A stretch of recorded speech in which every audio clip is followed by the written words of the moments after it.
Hello everyone and welcome to our podcast Dare to Know Yourself.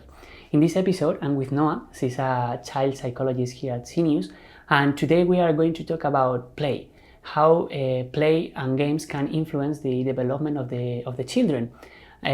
So how are you, Noa? I'm good, thank you. Thank you for having me. That's a pleasure to have you here and to talk about something that all the children do, that is playing, right? Mm-hmm. But maybe we parents or the families or people who listen to us don't approach it the way that we are going to talk about today, mm-hmm. no? So the first question that I want to ask you is, from the perspective of you as a psychologist, how is play a critical aspect of children development during the early years of life, and why is an important topic to talk about, no? Mm-hmm. Well, I think anyone who knows me on a personal and on a professional level knows that I could talk about this for hours.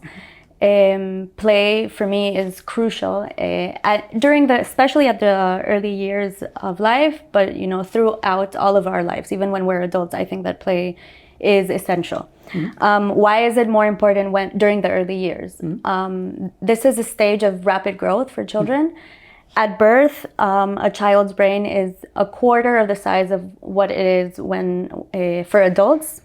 In the first year of life, it doubles in size.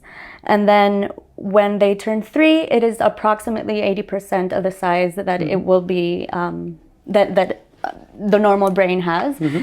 And then by the age of 5, it can grow up to 90% of the size of the brain. Okay. So what does this mean? That the first 5 years of life mm-hmm. Are essential. They're 5 years where their brain is developing. This is defining also the architecture mm-hmm. of the brain.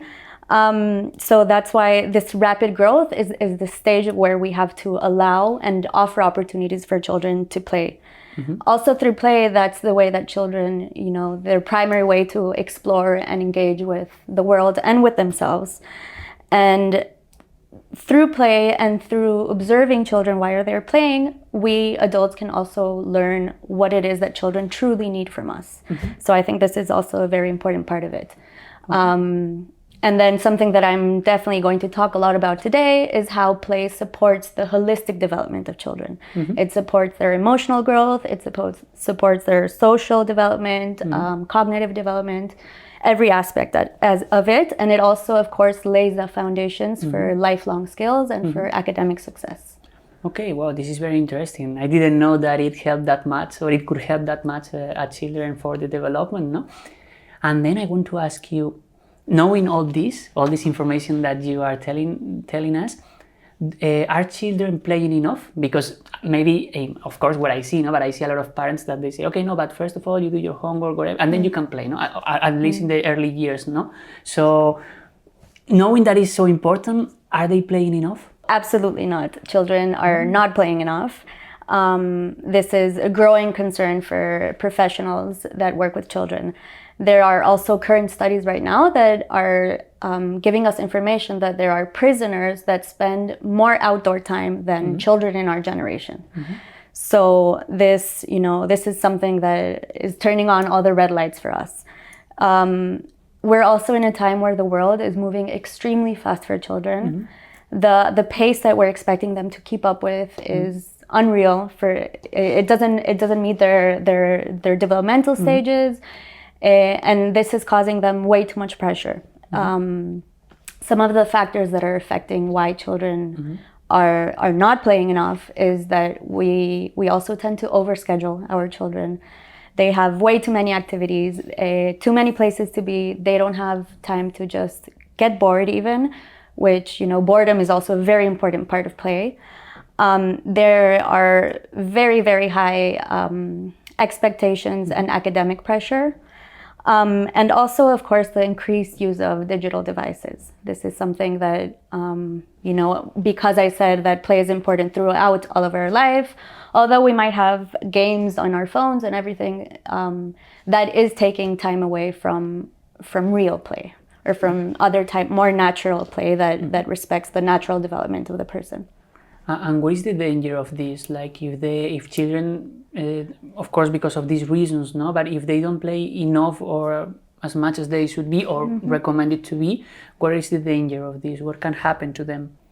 So that's very important, and we're going to talk about, once we know more about the benefits of play, we're also going to understand how not playing will affect children. Okay. But definitely, because it has such a strong influence on their cognitive development and the impact that it may have on their academics, if they're not playing, we're going to start seeing more problems in attention span, children that have difficulties self-regulating their emotions. Of course, a lot of emotional and mental health issues connected to this. Children that don't learn and understand that they are resilient, children that have self-esteem problems. And then, of course, all the physical and health consequences that can also happen from, sitting around and not playing so much physically. Okay, so mainly we are talking about long-term problems or issues that can arise in the future, no? In general, of course, I mean. Yeah, I think both, because there's also a lot of short-term, when children learn to play at very young ages, they're already learning how to maintain their attention. They're learning how to, all the executive functions, how to organize, how to make a plan and have a schedule. And these are things that, of course, with practice, and long term they get better at it, but every little step is essential for them. Okay. So there's also short term. Yes, it would be like a balance, no? Like short term problems and long term problems. No? And also definitely short term. The fact that children are not playing enough is affecting them to get overwhelmed more easily. This is the as a child psychologist, it's what I see the most. Okay. Children, as I said, the world moves very fast. They're absorbing information all day. They're absorbing sensory information, sounds, lights, all types of things. And if they don't have that moment to play, it often causes them to, have these what we call tantrums or outbursts or anger issues. Okay, interesting.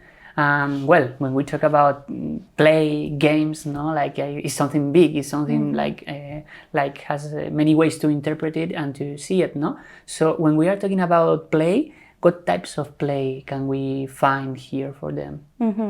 So there are millions of types of play, but I'm just going to mention some of them. I think when we try to define a type of play, we think about three main things. So first of all, the kind of activity that they're doing while they're playing. Second, it would be the level of social interaction. So are they playing alone? Are they playing with other people? How are they involving the environment? And third, all the developmental skills that are involved in this play.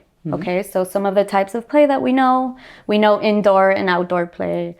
Then there's this physical play that we also know. And for some reason, it's the one that people are most familiar with when we think about play, which is running around, tumbling, jumping, all of that play that also includes a lot of risk-taking, which is another very important topic for child development.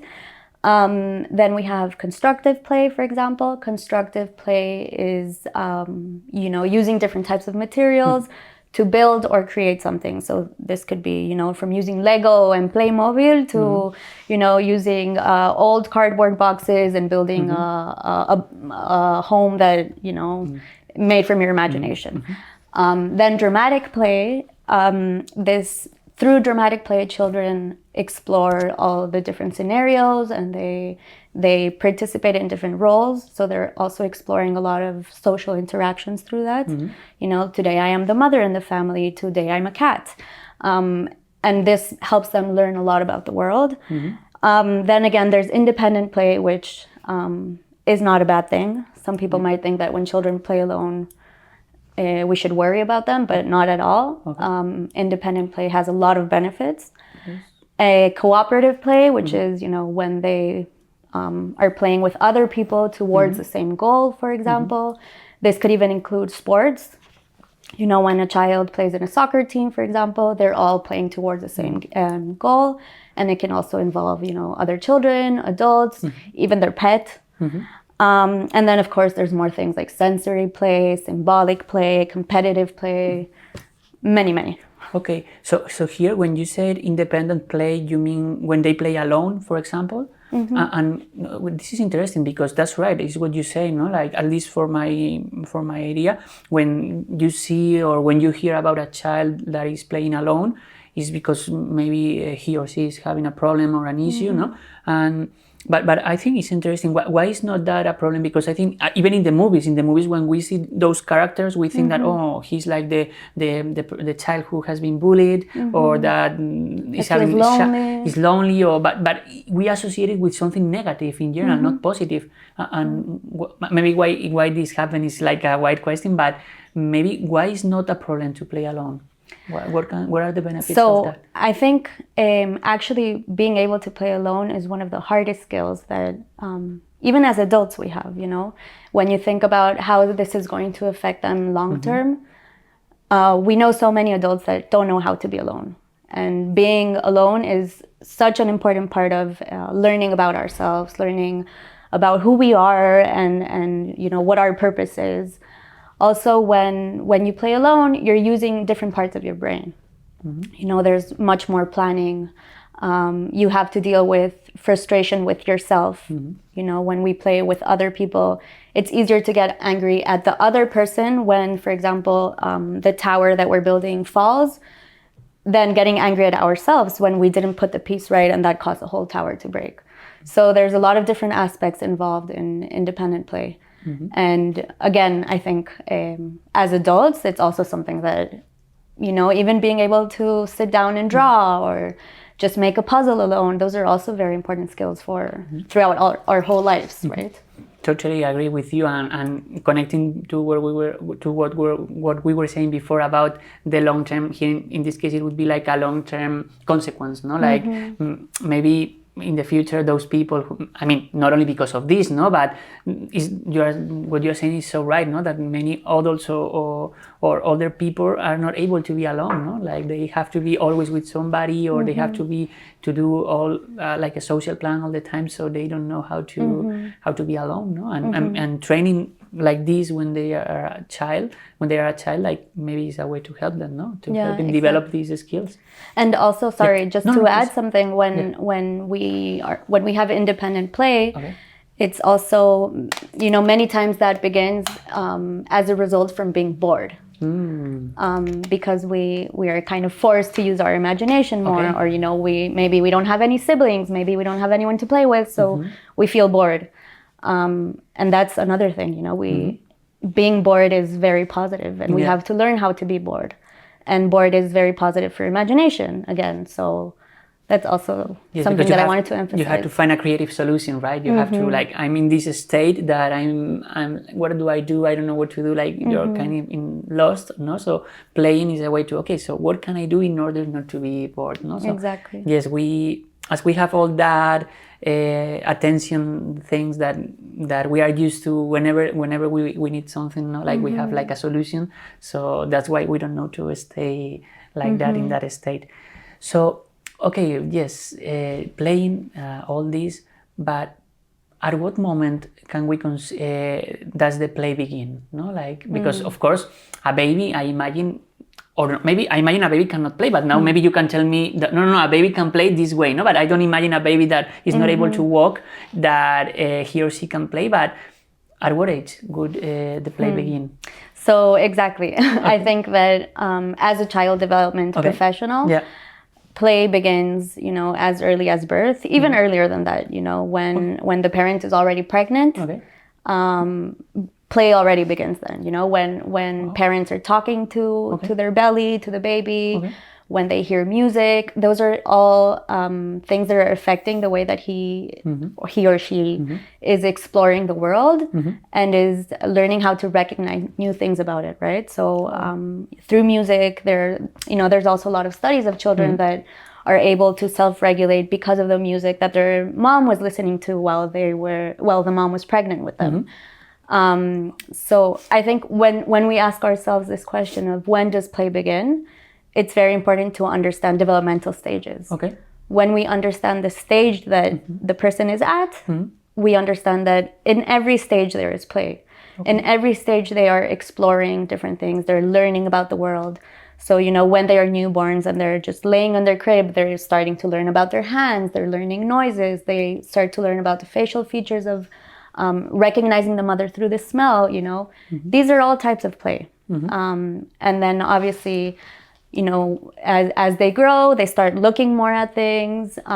They start touching more, putting things in their mouth. That's also a very important part of play, when toddlers put everything in their mouth. And then obviously as they grow, play becomes more complex. Okay. Very, very interesting to know that. And so you've said all the benefits that children can find in playing, but if it's okay with you, let's go one by one, or let's divide this by parts, no? If we are talking about the emotional development, what are the benefits of playing in that situation? So as for their emotional development, I'm going to focus on three main parts of how play is benefiting their emotional development. The first part is the way that it helps them regulate their emotions. I've already mentioned some of this, but playing provides children with a lot of feelings. When they play, they can get angry, they can get sad, they can get really happy. So by experiencing these feelings, they're also learning how to navigate them and how to cope with different types of emotions. So the second factor of how play is benefiting their emotional development would be in their self-confidence and their self-efficacy. What does this mean? When children are playing, they're doing trial and error. They're learning how to succeed. They're learning how to make mistakes. When adults interfere with their play, sometimes we think that we're helping them, but in reality, we're sending them a message that they're not capable of doing it, right? And when they are building a tower, for example, and it falls, they keep trying and they keep trying until they succeed. And when they succeed, they learn that they're capable, that they're competent, that they can solve problems and they can confront the challenges that they have in their life, right? This is also very important for how they're building their self-esteem, right? Again, a little side note with this way that adults interfere with play: when we let them play, we're also sending them the message that their play is important and that we respect them. In the same way that, a father might be working and be in the middle of a meeting and they don't want to be interrupted because they're doing something very important. For children, play is very much like that. When they feel that they're getting interrupted and that we're not letting them solve their own problems, it's kind of this message of what you're doing is not important. The third part of emotional development, of how it affects emotional development, is in the way that it is promoting a positive mental health and stress relief. When they play, again, they're experiencing all types of emotions. They're experiencing, even when their mom says, for example, 3 more minutes and it's bath time, they can get really stressed, right? They say, oh, I only have 3 more minutes to finish building with my or working with my fire truck. So they experience stress and they also learn how to cope with it. It also helps them relieve this stress, right? When they are, not only with physical play, with any type of play, it helps them to calm their mind down, to connect, to process everything. So this is also a very important factor. And with this, I also talk to parents a lot about the importance of after-school activities that feel like play, after-school activities that children enjoy. Because, after a very stressful day at school, they need to have that time where they're either playing at home or playing in an after-school activity so they can process the stressful day, right? And finally, with emotional development, it also really helps build resilience, which is very important, a very, very important lifelong skill that we see a lot of adults struggle with as well. So it's for them as well, apart from all this, like a kind of a relief, no? So would you say like if after the school day, like they can play and it's like the moment for themselves, so they can have that space, no? That is important for them. Okay, and what about the benefits for the cognitive development? For their cognitive development, again, I'm going to focus on 3 main things. Okay. When children are playing, they learn how to problem solve and they learn critical thinking. Back to the example of the tower. They build a tower, it falls, they need to solve that problem. Okay, maybe I misplaced this. Okay. And they learn to experiment, When we think about a scientist, that's what a scientist does. They experiment, and that's how they learn, and that's how they get to solutions. This is what children are doing. It helps them also have more cognitive flexibility when they have to make decisions, when they have to explore the rules of a game or come up with the rules of a game, a lot of negotiating as well. The second part of the benefits in their cognitive development would be their how it helps them develop imagination and creativity, right? Very connected to all the things that I've already been saying. When children play, they experience new things. They have to come up with solutions. They have to think outside of the box. It's not the same when they have time to free play than when they're filling out a worksheet in school.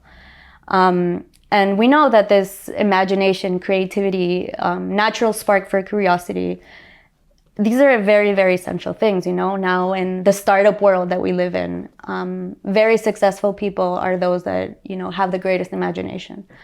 And we oftentimes, unfortunately, limit our children in how they can explore this imagination.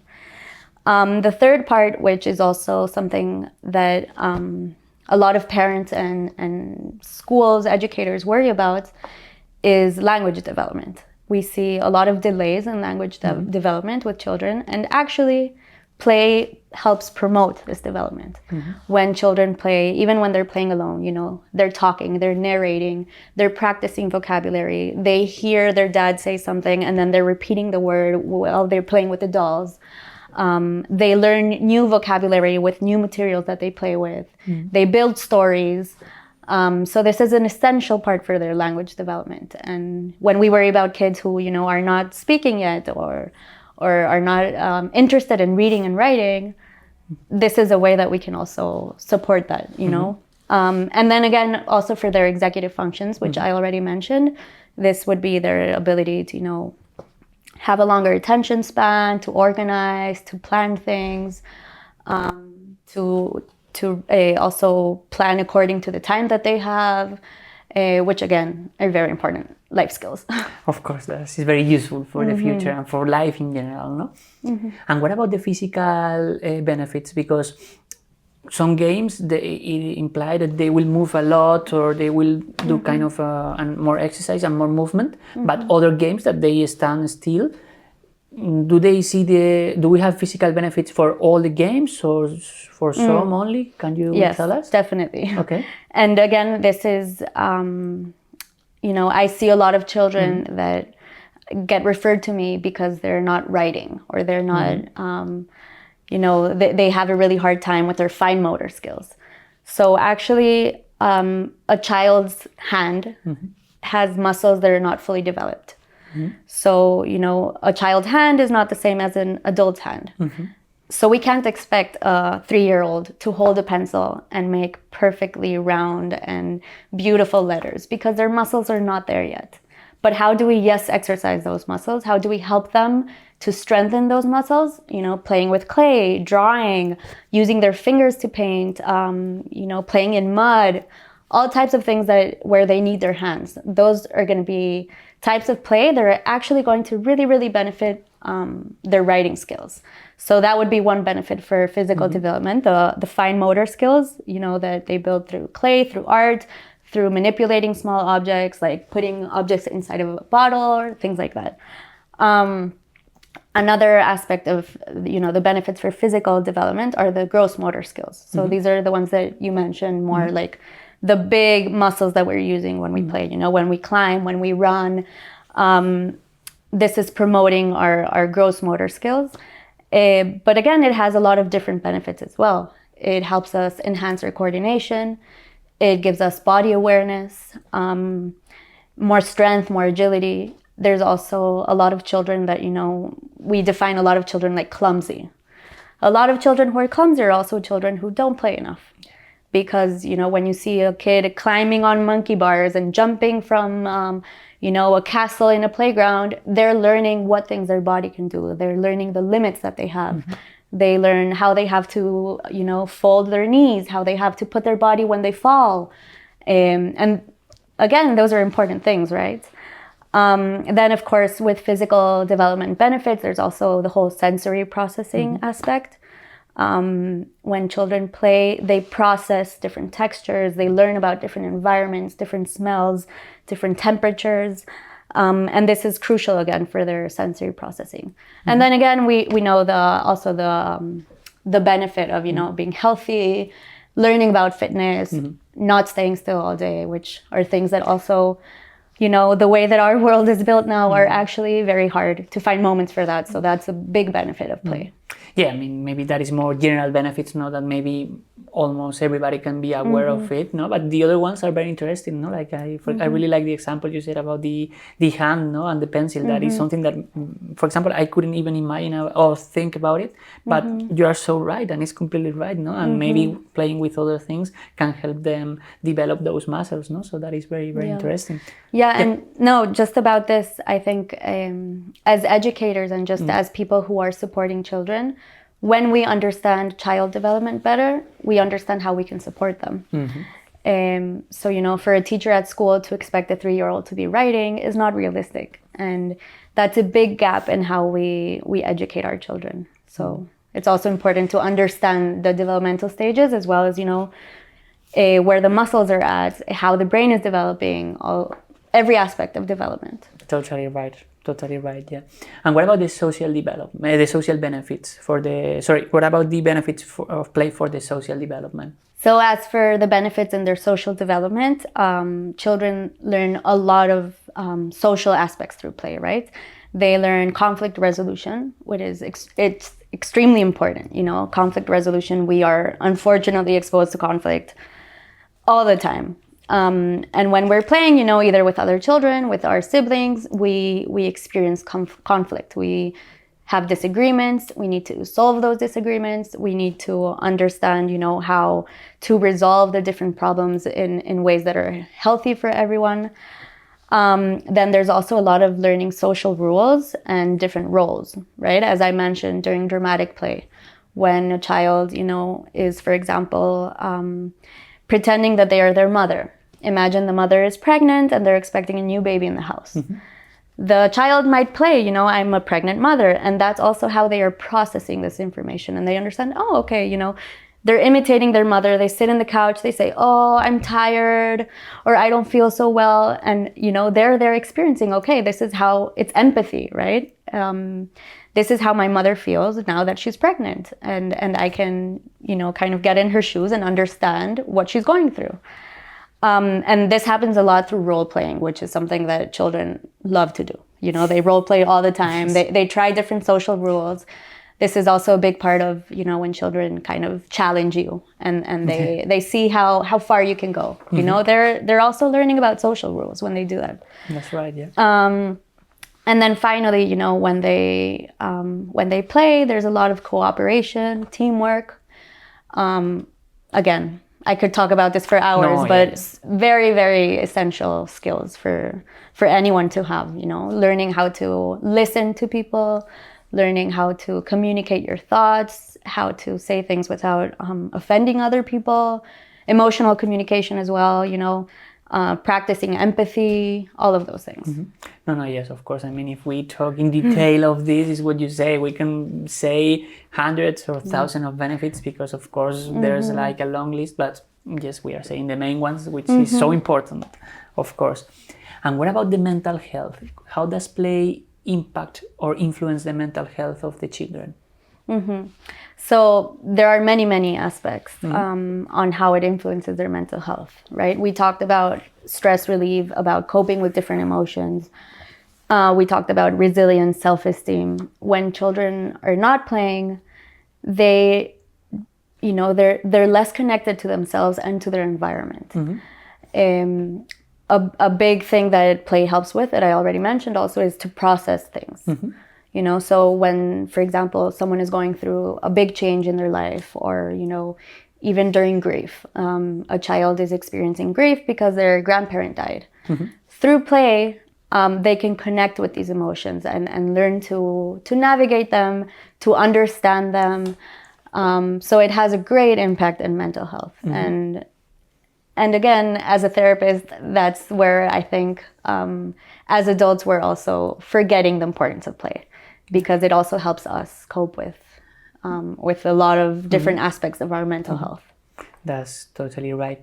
And what about creating those moments? Because of course there are going to be those situations that the child is going to do it him or herself, no? Like he's at home and he will start playing somehow. But how can we as parents or as teachers or as educators foster those opportunities? How can we create or help develop all those situations that allow children to play? So there are endless possibilities to, offer opportunities for play. And I think that's the first change that we have to do. That when we understand that play is everywhere, it's not about the amount of toys that we buy. It's not about the quality of the toys that we buy. Play is everywhere. You're walking down the street, you see your child is looking at the bus. You can start singing a song about the bus. You talk about the people in the bus. That's already play, right? Play is absolutely everywhere. And when we learn how to let children lead the way through play, we also learn how to view the world from their point of view. And when we learn to see the world from their point of view, we learn what they're interested in. We learn more about their personalities. It helps us connect with them better because they feel seen, they feel heard. It also helps us really understand what stage they are in. And again, when we know what stage they are in, we can offer better opportunities for play. For opportunities for play, learning environments and just the way that we set up an environment is, environments can have endless possibilities. And I hear a lot of parents also say, we have a very small apartment. We don't have space for a playroom. The house is a mess. What can we do? There's a word that I really like a lot that comes from the Pickler approach that is called the yes space. And this helps parents as well as children. When you create a yes space at home, it's a space where you don't have to be on top of your child telling them, no, you can't touch this. No, don't do that. No, that's not safe. All of the things in that area are yes. The child is free to explore in that area. So this is something that I recommend a lot for, environments at home, so that the parents can also have their time to sit and work on their computer, cook the meal for the night, and not have to be on top of the child. And this can be, a small shelf in the corner. This can be part of their bedroom where everything is a yes space. Also, again, going back to this idea of it's not about the amount of toys. There are so many real life materials that children are way more interested in exploring than plastic toys from the shop under your house.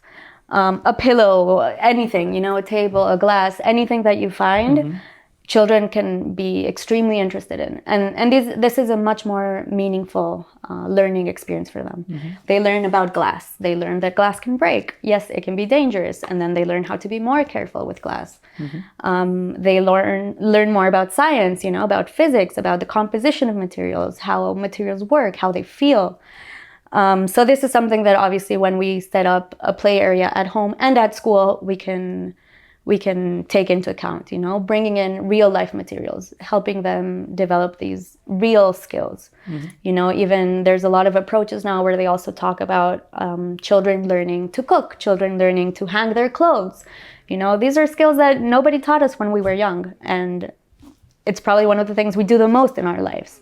So at school, if teachers, throughout all different grades, if teachers create a space that can be used as a quiet corner for children to go in when they're feeling overwhelmed, to, work with a puzzle, read a book, kind of have that space away from all the different stimuli in the classroom. That's also an opportunity for play, right? It's a different type of play, but it's a play that will benefit all types of children. And then, in schools, there are endless ways of doing that, using the environment also as a third teacher, which is something that I could also talk a lot about, or, offering a variety of materials in the classroom for different children to explore, making sure that there are things that interest and that meet the different children at the stage that they are in. Oftentimes, even if we're by grade levels, that doesn't necessarily mean that we're all in the same stage. And obviously, of course, it doesn't mean that we're all interested in the same things. Totally right that. And how can we better support children during the early years? What can we do there? So, very simple. Okay. Let them play.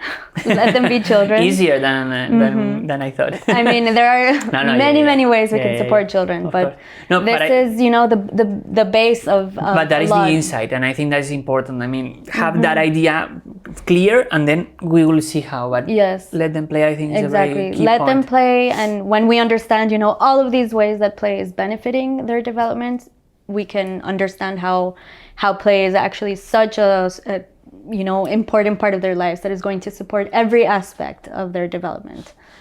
So yeah, let them play, let them be children, give them opportunities for play, and then you will also see that when we let children play, we connect better with them. When we let children play, they develop more skills that are going to help us in other things. So yeah, let them play. Let them be children. I like that one, because it's something natural, it's something that they have to do, and sometimes, as you said at the beginning, we make them do a lot of things, so they cannot do what they have to do at that moment of the stage of development, and I think that's very important. Yeah, I like that. Even when you think about cavemen, for example, or the children of the past, 5-year-olds weren't sitting at desks; they were playing. And they were completely capable human beings. And we rush children. We think that being a child now means we're just preparing them for when they're adults, but actually being a child is such an important part of their life, and they need to be children. No, I really like that insight as well, that idea, that quote, because I think it says everything. And it says everything, and we have to remember that. I mean, especially the people that work with children, be really conscious about it. So I imagine that you, as an expert in play, you use this technique or this resource in your sessions, in your therapy sessions. So how do you introduce, or how do you use the play when you are doing your sessions? So actually, as a child advocate, I do a lot of play-based therapy. I also advocate a lot for the importance of play, as you can see. I think, again, a lot of the times, a lot of the demands and the reasons why I see children in therapy are things that could be connected to, their lifestyle, or how maybe they're not playing so much, or they don't have so many opportunities to process their emotions, or they haven't learned how to process their emotions. So play is everything in my sessions, and I play a lot with adults as well, with teenagers. And play can sound very childish, but it's not childish. Play can be art therapy, can be connecting to music, using colors to process different things. I use a lot of play, to also understand trauma. For example, when a child plays, they can process this trauma. When children play, they can also process and understand changes that are going on. We moved houses, we're going to move to a different country, we're going on a plane. My parents are leaving for work. What is that going to look like for me? So we use play all the time. And again, play is the way that children communicate. So I'm not expecting in my sessions to sit down on a couch with a child and tell them to tell me how they're feeling, and tell me everything that is going on through their mind. It is through play that they communicate with me. It is by the way that I observe, how they are playing, that I understand what they're going through, that I understand how they're feeling about those changes that they're experiencing. And when we play, they talk more, they learn how to communicate, and play is a very, very big part of my sessions. It's like the example that you said before about the hand muscles, no? It's not that a child with 3 years old cannot write, it's because the hand is not prepared. So I think in this case it's the same. I mean, they are too young to understand the emotions, they are learning that. So if you ask them, how do you feel? Yes, they maybe not be able to say with words that, because they're not there yet. They are not yet. So this is the first time that they feel something. So as they feel it for the first time, I imagine that they don't know how to express it, or how they detect the feeling in the body. No, so of course you have to use the resources that they are used to, which in this case is the playing. No, for example, I can imagine. No. And what difficulties do they face when they play, or they process? So there can be many different difficulties. Okay. I think a big challenge, especially for teenagers or for older children, is this idea of feeling that play is too childish. And that's a mistake that as a society, we have taught them that. So that can be one challenge. Another difficulty with play, you know, sometimes is when they get too much in the play, sometimes it's really hard to stop them and get them out of that moment, which is actually a very important learning experience from therapy as well. So I actually think that whatever challenges come while we're playing, those are things that can be dealt with in the session and are very important as well. Okay. Well, and just we are getting close to the end and to finish. I think there's an interesting question that I would like to ask you. And do you think there is an age for play? Absolutely not. I think... I imagine that answer.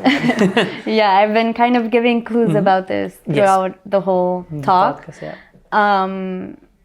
Yes, I think we have to learn how to reconnect with this passion and love for playing.